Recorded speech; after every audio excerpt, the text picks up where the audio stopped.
நல்ல கம கமன்னு சூப்பரான ஒரு லஞ்ச் பாக்ஸ் ரெசிபி கொண்டக்கடலை பிரியாணி. டக்குன்னு செஞ்சிடலாம், எந்த மசாலாவும் தேவையில்லை. ஆனால் வாசனை சும்மா ஜம்முன்னு இருக்கும்.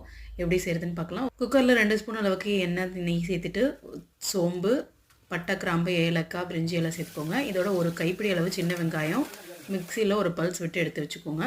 அதையும் சேர்த்துட்டு ஒரு பெரிய வெங்காயம், 1 பச்சை மிளகா கீரி சேர்த்துருக்கேன். இதோட ஒரு கைப்பிடி அளவு புதினா கொத்தமல்லி கட் பண்ணி சேர்த்து அதையும் சேர்த்து வதக்கிக்கலாம். 2 ஸ்பூன் அளவுக்கு இஞ்சி பூண்டு பேஸ்ட்டு, தேவையான அளவு உப்பு சேர்த்துக்கோங்க. இது எல்லாத்தையும் நல்லா வதக்கிட்டு ஒரு சின்ன தக்காளி சேர்த்துக்கோங்க. ரொம்ப வதங்க வேண்டாம், இல்லைனா கலர் மாறிடும். இப்போ கொண்டக்கடலை ஏற்கனவே வேக வச்சு எடுத்து வச்சுருக்கேன், அதை இதோட சேர்த்துக்கலாம். வேக வச்ச தண்ணியை தனியாக வச்சுக்கோங்க. இப்போ 1 டம்ளர் அரிசிக்கு நான் 2 டம்ளர் தண்ணி சேர்த்துக்கிறேன். இது புல்லட் பச்சரிசி, அதனால் 1 டம்ளருக்கு 2 டம்ளர் சேர்த்துக்கிறேன்.